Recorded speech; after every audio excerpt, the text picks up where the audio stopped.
Olá pessoal, tudo bem? Eu sou a Carmen do blog Que Vi do Mundo e neste vídeo eu venho falar um pouco do teatro medieval e o que veio um pouquinho depois. Cumprindo o que eu prometi naquele vídeo sobre as leituras do mês de março. Eu disse que falaria um pouquinho mais de teatro daquele período, pegando a Idade Média, a Baixa Idade Média, período ali um pouco do Renascimento e o neoclassicismo francês, os autores ali em voga, os dramaturgos. Mas assim, não vai ser nada aprofundado, é só para vocês perceberem assim o caminho. Eu ia falar evolução, mas não é evolução, não é que o que veio depois é melhor, não é nesse sentido positivista, mas como essa manifestação dramática seguiu a partir da Idade Média. Na Idade Média, a gente sabe, né, havia o domínio da Igreja Católica. Então, a Igreja Católica, para tudo, todos os aspectos que a gente imaginar, ela exerceu o controle. Não poderia ser diferente no caso do teatro. A princípio, ela rejeitou as manifestações, herança da cultura pagã, né, dita pagã, herança do mundo grego e romano, que eram aquelas festas de colheita, aquelas homenagens aos deuses, os festivais, as festas, principalmente as festas em honra a Dionísio, Baco, o deus do vinho, né, regadas à bebida, era o deus do teatro também, né, então tinha máscaras, representações, associava também a orgia, enfim. Os gregos festejavam Dionísio, festejavam a colheita em honra a Dionísio e bebiam, e ali os prazeres do corpo também vinham à tona, as representações, as máscaras, o teatro e tudo mais. A igreja proibiu isso. A princípio, o que a igreja fez em relação a várias manifestações? Não apenas as manifestações teatrais. Ela proibiu. Num segundo momento, ela percebeu que ela poderia ressignificar algumas manifestações e para este vídeo interessa o teatro. Então ela percebeu que poderia ressignificar o teatro. Então aquelas manifestações foram ressignificadas e outros conteúdos vieram à tona, né? Outras representatividades, outras doutrinas. E a igreja passou a utilizar aquela forma de manifestação, de expressão, para doutrinar também. Os motivos do teatro medieval eram liturgia, então eram encenadas a vida de Cristo, que até hoje nós temos a Paixão de Cristo aqui em época de Páscoa, temos grandes teatros a céu aberto aí representando a vida de Cristo.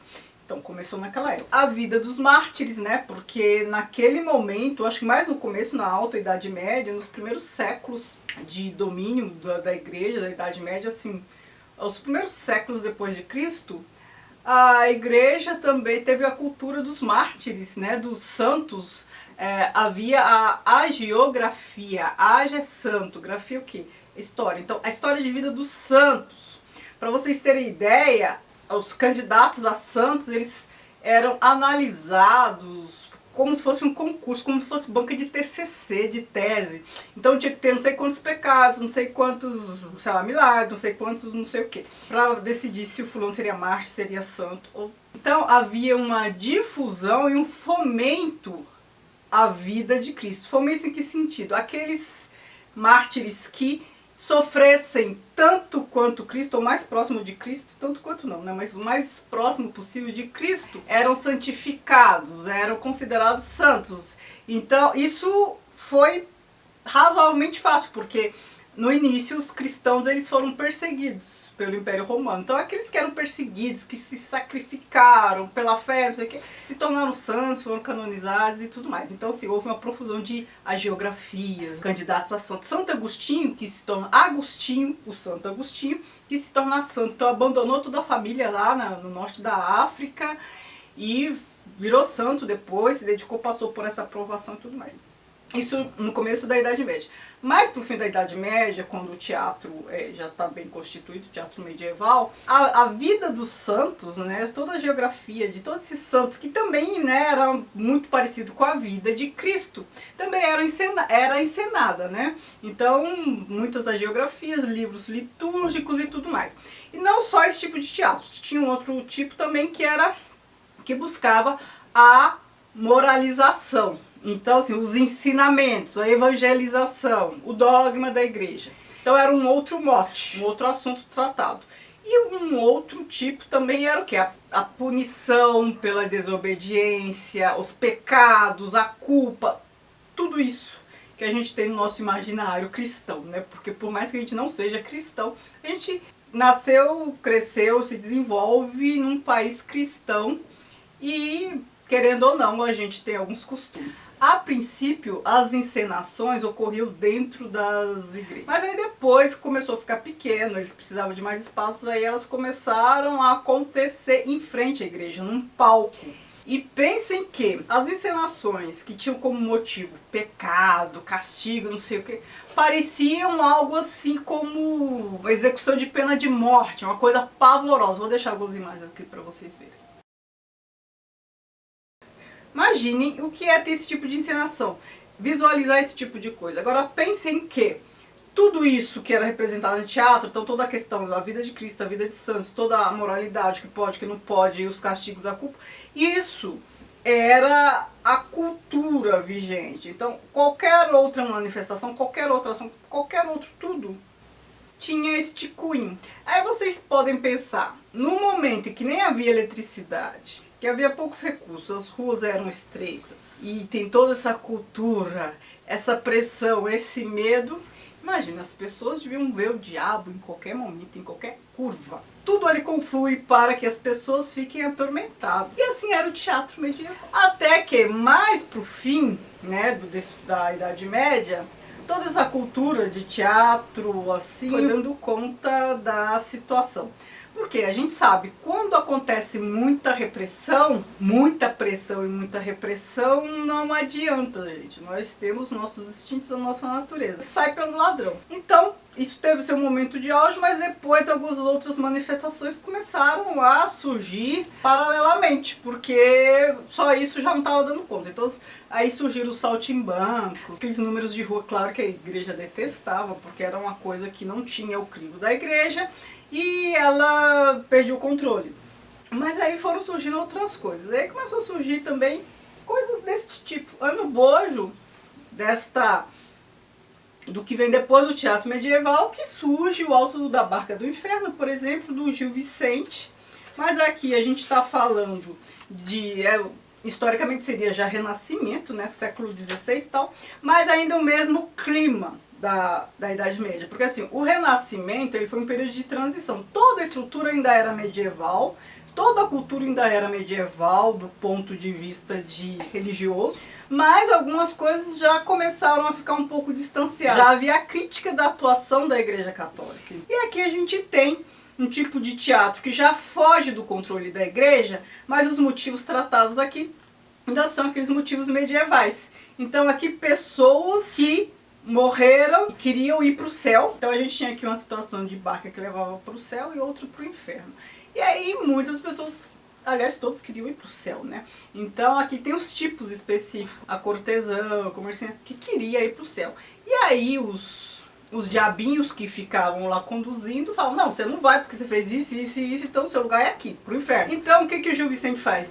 Ele condena a hipocrisia das pessoas da época e ele não perdoa ninguém, né? Então assim, a gente já está num contexto de burguesia já bem desenvolvida do ponto de vista econômico, mentalidade e tudo mais. Ele já faz crítica ao clero, mas percebam que o motivo, o mote, ainda é essa questão de céu, inferno, ir para o céu e para o inferno, ser condenado ou não. É bem aquele mote do Dante Alighieri, da Divina Comédia. Céu, inferno, limbo, era isso que havia, né? Dificilmente as pessoas conseguiam fugir disso, até mesmo quem fazia a crítica. Aí depois, num outro momento, a gente já tem o neoclassicismo, né? Depois do Renascimento, é Renascimento por quê? Porque o domínio da Igreja Católica foi ficando mais afrouxado por conta desse distanciamento crítico, por conta de outras coisas que foram surgindo, descoberta da América, outras possibilidades, coisas que vão fugindo do controle, a Reforma Protestante, um monte de coisa. E também porque os europeus tiveram mais acesso a cultura grega, por conta dos árabes, né? A invasão árabe, aí teve o Adelardo de que acho que traduziu bastante coisa do árabe, né, da cultura da Grécia Antiga para o meio do árabe, traduziu, então, isso mais ou menos no século XII, né? Mas é aí que começou todo um contato diferente com a cultura da grega da antiguidade, porque antes havia esse contato, havia, mas era a igreja que tinha, né? Não era para o público em geral, era a igreja e ela ainda assim não tinha contato com todas as obras. A igreja ela tinha mais contato com Aristóteles até do que com Platão, depois teve um contato com Platão, neoplatonismo e tudo mais. Mas aí a população começou a ter mais contato com a cultura grega. E aí houve um voltar-se à cultura antiga, né? Tanto que eu falei pra vocês, quem viu aquele meu vídeo sobre o Fausto, do Thomas Mann, o Dr. Fausto, eu comento o Fausto do Goethe, eu falei pra vocês, a gente tá num momento, ali era século XVIII, mas iniciou-se no século XVI um momento de voltar-se para a cultura grega. Por quê? Porque foi redescoberta. Então buscaram uma aproximação da cultura grega. Por isso que o Fausto lá do Goethe se casou com a Helena de Troia e tudo mais. E aqui a gente teve o mesmo na França, né? Então os dramaturgos se voltaram para a cultura grega e começaram a fazer teatro como predizia a poética de Aristóteles. O Shakespeare, ele também fazia à la Aristóteles, seguindo os preceitos da poética. Então era tudo versificado, né? Teatro, porque na antiguidade clássica teatro era também uma manifestação poética, era poesia dramática. Então Shakespeare no século XVI já fazia isso, né? Se voltava para a cultura grega, tudo versificado e tal. Por quê? Porque era o novo teatro. Então já não era antigo como de Sófocles, Eurípides e Ésquilo, né? Eles revisitaram esses caras, seguiram os preceitos de Aristóteles, rejeitaram totalmente o teatro medieval, que era mais um show de horrores, e começaram a criar um novo teatro, né? Shakespeare na Inglaterra, com tudo aquilo. Eu não quero falar muito de Shakespeare agora, vou me concentrar mais no neoclassicismo aqui da França, porque o Shakespeare é uma história à parte, precisa sim de um vídeo só para isso. E aí os franceses começaram também a fazer uma crítica do contexto contemporâneo, mas usar a forma ditada por Aristóteles. E aí nós temos o Molière, um dos mais famosos, né? E aí a gente está falando agora, nesse exato momento, do século XVII. Então a gente tem Molière, que era um cara à la Gil Vicente. À la Gil Vicente por quê? Porque o Gil Vicente até tirava um sarro da sociedade, da hipocrisia. Então Molière faz a mesma coisa. E o Gil Vicente também não perdoava. Então assim, todos os níveis sociais ali entravam em jogo. Molière faz a mesma coisa, só que o momento histórico já é outro. Então Gil Vicente é século XVI e era século XVI Portugal. Molière século XVII França. Mas ele tira um sarro da burguesia, da igreja e de quem mais estiver por perto. Então assim, quem pagar mais praticamente. Então às vezes ele fazia uma peça tirando sarro da igreja, ironizando, e os nobres se divertiam, os nobres, os burgueses se divertiam. Às vezes ele tirava o sarro da burguesia, e aí os nobres também se divertiam, talvez a igreja também. Cada hora era um. Então a gente tem Tartufo, que eu já falei pra vocês, que aqui é a história do falso devoto, eu já comentei esse livro aqui, essa peça. O falso devoto é um cara que faz o papel de mediador entre a fé, entre a religião e a burguesia, só que ele é um farsante. Então vejam já a Molière tirando esse sarro. Tenho aqui, não li ainda, Les Femmes Savantes, seriam as mulheres sábias, mulheres intelectuais, eu não li, mas certamente é um sarro. O Avarento, que ele tá tirando sarro da burguesia, né, o cara muito mão de vaca, o Avarento. Dom Juan, né, aquele conquistador, ele se baseou no livro de Tirso de Molina, um espanhol. Outro francês grande representante disso, desse período, é o Racine. Só que o Racine, ele se volta totalmente para a cultura grega, inclusive os motivos. Ele reconta as grandes tragédias gregas. Ou ele reconta ou ele cria a partir da história já dada. Então a gente tem aqui Fedra, de Racine. Então Fedra é aquela que se apaixonou pelo enteado, o Hipólito e tal. Acho que Eurípides já tinha contado essa história, só que em Eurípides o nome da peça é Hipólito, aqui é Fedra. Então ele, a partir de Eurípides, ele reconta a mesma história, ficou bem parecido. Uma outra peça que ele faz é Andrômaca, né, também com base na cultura grega. Andrômaca é a mulher do Heitor da Guerra de Troia, o Heitor que foi morto pelo Aquiles. Então ela é do lado dos troianos, ela é nora de Écoba e de Príamo e se tornou escrava do filho de Aquiles. Aqui é a história dela. Então aqui a gente tem 2 exemplares de peça grega, só que não escrita por um grego. O motivo é grego, os moldes, a forma grega, né, à la Aristóteles, mas foram escritas no século XVII por um francês. A gente tem aqui Corneille. Corneille com Le Cid, a história do Cid, que a gente conhece bem. Qual é o mote aqui? Aqui é uma outra coisa curiosa. A gente tem um francês escrevendo a la Aristóteles, né, metrificado, versificado, mas aqui a gente tem um mote espanhol, assim como o Dom Juan também é espanhol. Agora, por que os franceses no século XVII se voltam para a cultura grega, para aprender a fazer teatro, Grécia Antiga, começam a escrever histórias a partir da cultura espanhola? Eu poderia falar também de Carmen, de Mérimée, só que Carmen já é no comecinho do século XIX, né? Mas também é um francês produzindo a partir da experiência da cultura espanhola.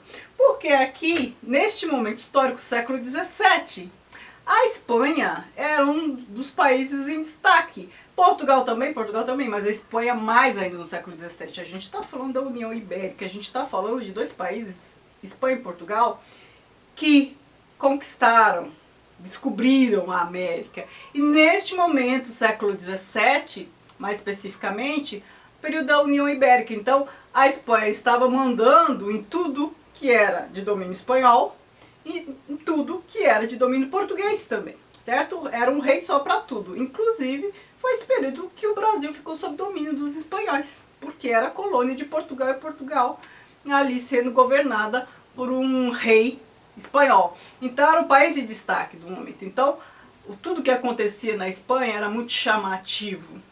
E aí a gente tem os franceses se voltando para a Espanha. Então aqui a gente vê várias fases do teatro. Então primeiro aquelas manifestações de Dionísio, que não era bem teatro, né? A gente não está falando do teatro grego puro, porque aí era Eurípides, Sófocles, Ésquilo e tal. A gente está falando de manifestações, festas, festividades de colheita, mas era em honra a Dionísio, então tinha algumas encenações, algumas coisas públicas. Isso foi o quê?